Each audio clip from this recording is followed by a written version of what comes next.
What's up, everybody? Let's restart that. No.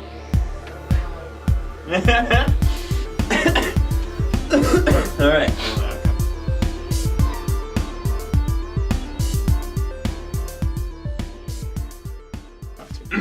Take two. What's up, everybody? Welcome to this week's rendition of the Death Mountain Podcast. Rendition. 32. Episode number 32, which would also be known as Season 3, Episode 3. There's no seasons. This is not a season. It's eventually going to pick up. You guys will like it. We're going to make a poll on Twitter. If you think we should continue on seasons or if you think we should keep going episodes, let us know. Seasons, episodes. Worst part is I have to make that poll. All right. Anyways, I'm sure you guys have noticed. Actually, you might not have noticed because I don't know which order these things will be uploaded in. But this is the week of the E3 conferences. This should be Saturday, right? I guess it's going to go first. And then we're going to launch all the other videos. Oh, so are we going to do a different podcast for Saturdays? Because we're going to put one up Saturday. That's this one. Okay. Yeah. And the other one should be going up before that, I think. Yeah. Okay, that's... Okay. We'll get it figured out. You'll see it at some point. Yeah, who knows? This is difficult. See, look at this. We do our planning on the set. Oh, yeah. That's how non-live we actually are.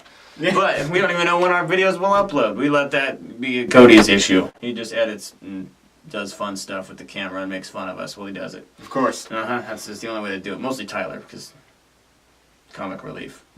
But anyways, so we actually had Tyler delve into Sony a little bit for E3. Yes. This guy right here did Microsoft. I tackled Nintendo. That, of course, wasn't the only factors to E3. So this episode, we're gonna sort of cut in some tie in some of the loose ends, talk about some other developers.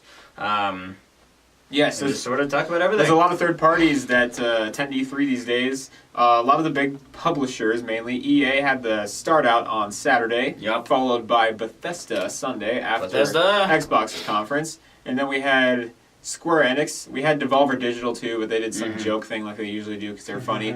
It was kind of funny, but there's really nothing to talk about there. And then pretty much useless. Yeah, and then there was Ubisoft. So we will start with the first one, EA. Yeah. It was a joke. And they ruined Command & Conquer even more. Command & Conquer. They made it a mobile game. And they had a cringe fest. To pay respects. I love Command & Conquer though. Like those Red Alert 2 games. The mobile game actually is decent, I guess, for a mobile game. But the way they presented it, and just that whole E3 presentation was just so hard to watch that I barely watched it. Rough. But we did get... Well, we almost got no gameplay. We got a bunch of trailers. We got like basically every EA Sports game under the sun. We saw them all. Saw another Battlefield 5 trailer. And the same-o. We did get some Anthem gameplay. Anthem, this is awesome. And it looks good. And the nice thing too is that there are no loot boxes. Yeah, it's just plain cosmetics. I think at this point it's also just partially because EA's scared. Can you imagine back-to-back games? Not flops. Like I'm not saying not Battlefield, but another EA game. Yeah. I'm not saying Battlefront 2. Yeah. I'm not saying Battlefront 2 is a flop, but man, there was a lot of controversy surrounding that game. Oh, of course. Since they released Anthem and it's any bit the same. Yeah.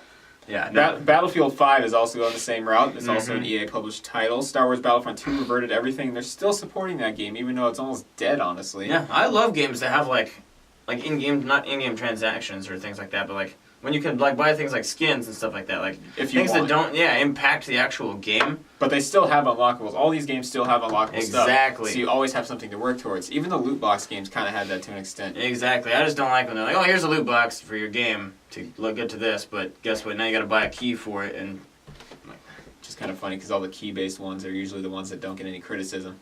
Yeah, I know. It's weird. PUBG, CS:GO. Yeah, CS:GO. Everyone loves CS:GO. I know. I do too. Anyways, EA conference again. They talked a lot. They made it very clear that they're moving away from the loot boxes. Anthem is a Destiny kind of style game. It's from BioWare. Yeah. They made like all the Dragon Age games, if I remember correctly. They made BioShock. Yes, which I love that series. Mass Effect. So yeah, this has the potential to be huge. It's a very ambitious project, and we'll see if they can actually like top Destiny. Because the thing about Destiny is it's from Activision, which is still heavily in that loot box culture and all the microtransactions and the not much content for your dollar. So if Anthem can really do something good here, this might be a turning point for EA as a publisher. and for Activision, because they'll have to step up their game. The only thing that I personally can see being an issue with this is like, so Activision, like, sure they're not on like Steam or anything like that for Destiny, but at least they built it into the Blizzard thing. We still have to go through Origin for this. Origin's solid now. It's getting better, but I don't think there's nearly as many people on that service. That's true. So I'm truly hoping that even for me on Steam, I just scroll through that thing and man, there's like a million games. Want to play one? Cool. Yeah. So maybe with Battlefield 5, they're eliminating like the loot boxes, stuff like that. Yeah. This game, there's a lot of attention on this. Star Wars brought a lot of attention, like bad publicity, still publicity. Of course. Hopefully this continues to drive EA to get more people, more player bases, things like that. Well, think about this. This could be an awesome service. People downloaded the Epic Games Launcher just for Fortnite. That's true, I did. And I just should have just left it on the Xbox. That's the best place to play it. You just always play it on the Xbox. Anyways, that's EA for you. Or the Switch now. That was announced and came out. So we basically just pulled all the good stuff out of their 1.5 hour conference. We saved you the mercy of actually having to watch it. Next up, Bethesda. Yeah, this actually, if you discount Nintendo as like a developer, yeah, like so Nintendo's like obviously a big first party developer. Yes. Bethesda is by far on a way my favorite developer on the market at all in general. They are the highest rated development studio or publisher I think ever on Metacritic. Oh, I didn't know that. They showed that at E3 actually. I put money on that. Because they brought back old franchises recently like Doom and Wolfenstein. They're making new games for both of those games. They're all extremely popular. And Doom 3 was awesome. And then the new Doom just came out recently, got a lot of traction. They sold 1 billion copies of Skyrim on like 58 different models. Oh yeah, they announced the Skyrim Very Special Edition, which was a complete joke, but is actually available on Amazon Alexa. So go check it out. I think they're purposely doing this anymore as like a joke, because they know it's like a joke. It actually is on Alexa though. I'm not kidding. Go check it out. Yeah, go check it. Literally go check that out. You can get it on your phone, you can get it on your Echo. I don't really care. It's pretty funny. So they had the Skyrim thing. They went through Doom Eternal, which is more Doom. Yep. They went through Wolfenstein. Doom is literally the same thing as before. We just blow up anything and everything in your path with crazy guns. They went through more Wolfenstein, which is killing zombies. They also announced the VR Wolfenstein. And then they went through Rage 2. We saw more Rage 2. Yeah, which I forgot that I had to do. They're really going into that just insane action, craziness, just crazy action. That's the part I liked about it. If they could have just thrown a little bit of a story into the original Rage, would have been great. And I think there is some story maybe to this, but they're really focusing on what it should have focused on. And they partnered with Avalanche Studios again, the Just Cause developer, which I'm really happy about. So we saw more Rage there. And then we also saw, what was it? Oh yeah, we saw Fallout. Todd Howard came to the stage. And we saw Fallout 76? Yes. Oh man, I'm excited. The rumors were true to an extent. It is fully online, as Todd Howard called it, so I'm assuming you have to be connected to a server at all times. There's like 8 people that will be in your world. It's not really a big deal. 4 times. Okay, so let's just eliminate any like naysay here. Like, sure, in some instances, I'm not as happy about this as I could have been like with a big release like Elder Scrolls 6. Yes. However, this is still a huge Fallout game. 4 times the size of Fallout 4. Yes. That's massive. So if there's only like 8 people on your server, grow up. Like that's. You know how long it takes you to run from bottom left corner of the map to the top right corner? How long? They'll probably do it Destiny style though, and like remove people from like this one, and then it puts them in another one in real time. Put them in the real time, like where you're actually near a person. No, it doesn't teleport them there. no, I mean like it eliminates, and then they put somebody else into your. Yeah, that'd be awesome. Just whoop. Sorry, this guy's over here. You're moving. Real time server swaps. So it's gonna be cool. It'll be fun. Obviously, they only developed this for like, what, 4 years now? Fallout 4 came out in the end of 2015. Yeah, I mean, that game was in development for 7 years. Yes. This game is in development for 4 years. Mm-hmm. And we all pretty much assumed that when they announced a Fallout thing, that this wasn't going to be like the next big Fallout game, like Fallout 5 or something like that. But this is awesome. You get your little Fallout kick in, play online with some friends, something we've never been able to do before. Yes. Nuke some people's bases just because you think it's funny. Of course. Waste all their time that they just spent on the game. Just like Ark. Yep. But yeah, it'll just be a fun little game to play. I'm excited for it. At first I was bitter, don't get me wrong, but I'm excited. We also got some little tidbits right before we get into the big news. But we got Fallout Shelter on PlayStation 4 and Nintendo Switch. Mm-hmm. That is free, and that is already available on both platforms. Mm-hmm. As well as The Elder Scrolls Legends is also coming to both of those platforms after the redesign, and that's been considered one of the best card games, competing with Hearthstone even. So we'll see if that can actually gain some more traction, because, again, Hearthstone is huge. So we'll see if they build us some traction there with Elder Scrolls Legends. But we got one last thing that was shown at the Bethesda conference. I might have actually let it slip earlier. The Elder Scrolls 6. Boom! I forgot about it. You mentioned it. No, I did. I did. We don't have anything to say on it. It looks pretty. It looks gorgeous. And it has some good menu music. It looks the way the Fallout 4 should have looked. Yeah, it has some good theme music. I mean, it is a different team that works on it, but... It's Bethesda Game Studios. It's the same team. Well, they have the different people. Oh, yeah, like, same. Like this team of their studio is working on. They just need to flip teams. Got it. Like, you guys look good enough. Pretty sure they developed the same engine. They do. Anyways, yeah, so... Frostbite. That's DICE. Yeah, but EA. You know how awesome that'd be? Fallout Frostbite. Oh, boy. Anthem might be Frostbite.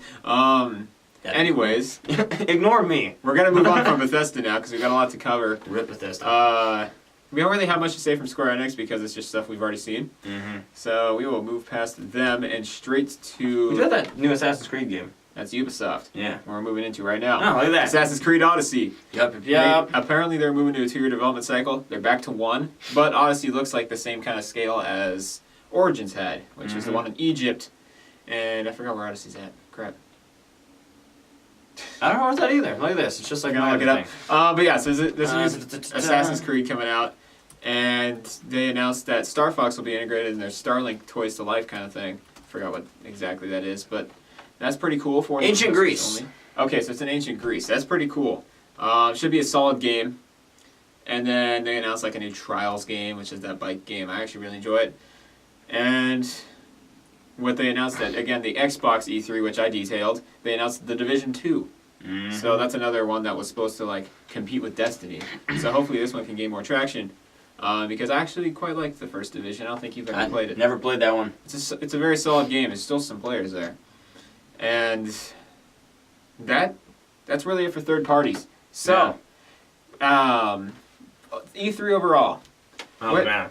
So, like, what do you think about the overall state of the consoles, the content available on them, and, like, just the exclusives? In general? After all the announcements. So... let me phrase it more. Do you think that Microsoft should have had more content to show right there instead of saying that we'll bring it to you? That's the only thing I don't like. And do you have concerns that because their first-party games that have come out from their first-party developers have been subpar as of late, that they won't have the quality standards that like Sony has? Or do you really think that this is what Microsoft needs to move forward, is these reputable developers? Yeah. I personally think that, so it's huge. Microsoft, you check out the actual Microsoft E3 video that he did. Like he goes into great detail about that, but it's, this is big. They're bringing on some big developers, things like that. The new Halo game, which is a big nostalgic franchise. Completely new engine, so it should look beautiful too. Gears of War 4? 5. 5, they are calling it 5? Yeah. Because Judgment was technically 4. No, they had a Gears of War 4 already. Oh, they did, that's right. Jeez, man, see, look at that. So this is huge. They're going to release 2 big franchise games, other than like Forza. These are like the big, like if you think of the Xbox 360, personally, I think of Halo. LAN parties, Halo, Gears of War, things like that. Halo, Gears, Forza, yep. Bingo.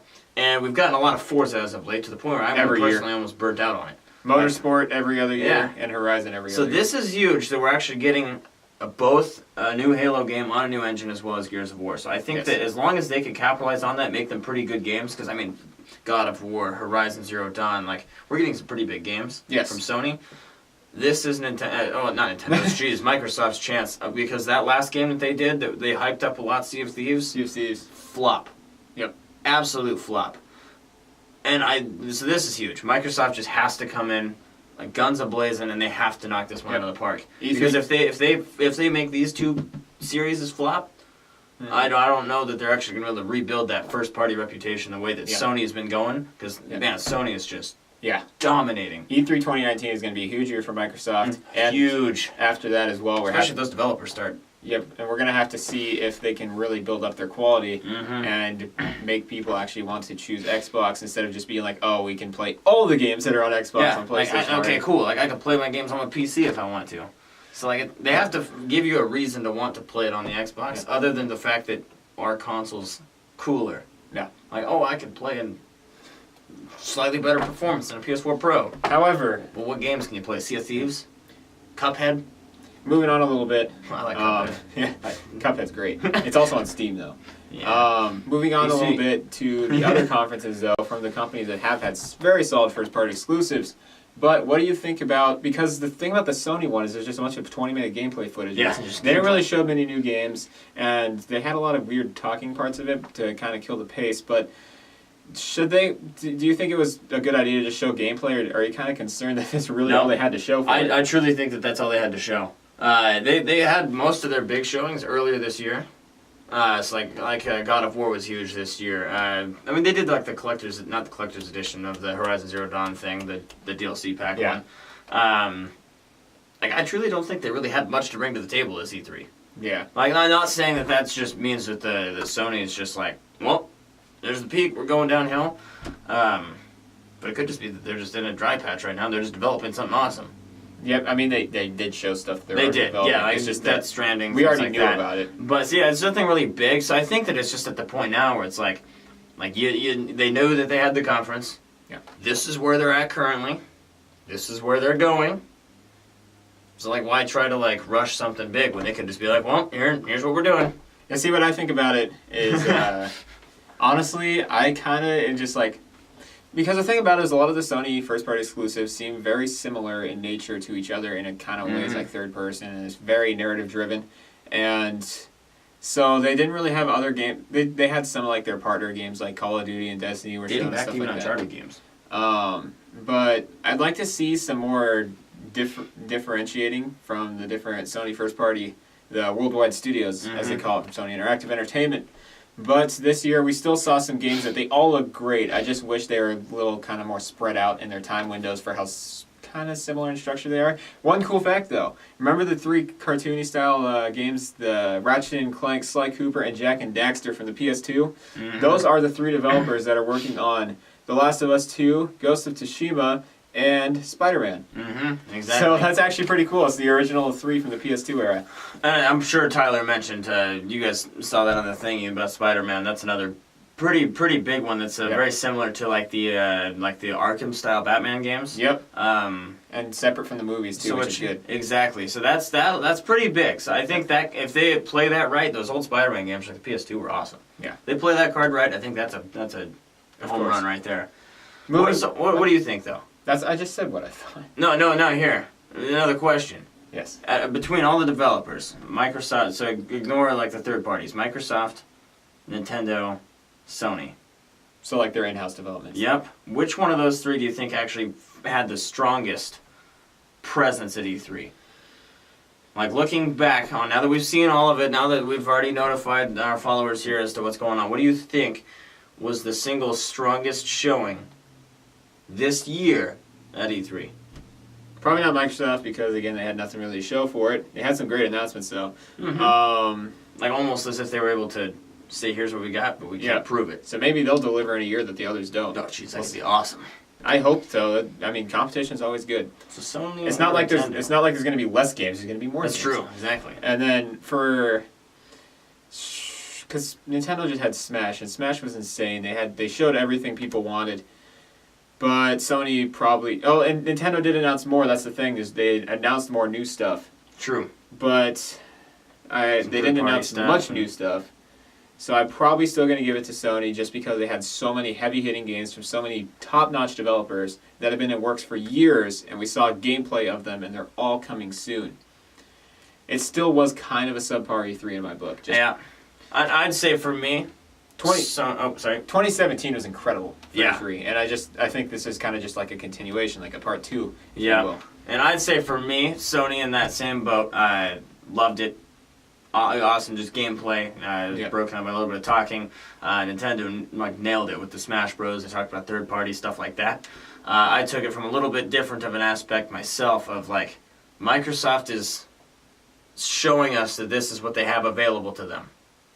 Yep. And so I personally think that if we're taking it from an aspect of just showing up and just saying like this is what we've got for you, that like this is awesome. They could develop on that and make it the best. So I think that like announcement wise they had a solid E3 showing, but I truly think that if I had to just go back, look, watch again, everything like that, I personally think that Nintendo is my favorite. Solid showing. They showed a lot of their Smash Bros stuff. They gave us a lot of information. They showed some third parties. The good thing about Nintendo too is they do the directs. So yeah, it's very exactly. well-paced. So they're just very they're just very comfortable with these sorts of events. So that's mine. So we've got Sony here, Nintendo. Let us know what you guys think. Of course. Of course. Drop them the notifications thing. Send us private chats, Fortnite videos. That's been E3 really, and this has been your E3 coverage from Death Mountain Productions. This has been like the overall like hub showing, and if you want more details from the Sony, Microsoft, and Nintendo press conferences, please go check out those videos separately because we cannot fit them all on here. There was no way. Especially Microsoft, it showed 50 games, and that's the one I got to cover. You got to cover that bad boy. Sony just had a ton of gameplay, so that one's pretty short. Yeah, you still get a good summary, and he covered Nintendo and a lot of Smash news. So I forgot what the name of the last Zelda game was. So. A fake fan. Yeah. But yeah, no, it was a solid E3. I enjoyed it. I always like it when games get talked about. Fallout's one of my favorite franchises, so it was fun for me. A lot of these games are coming soon, which is the exciting part. Even if they didn't have much new to show for it, at least there's a lot coming soon. Oh, Red Dead's coming out too still, but that had nothing to do with E3. That's right. But it's cool. Go buy it. Anyways, yep. So that has been our E3 coverage. Like it if you loved our E3 coverage. Dislike it if you thought we sucked at it, but I thought we did pretty good. Rip. No. Sad. Oh. Well, that's one way to look at it. Like the video. Leave a comment about your thoughts about E3. Share the video. Share.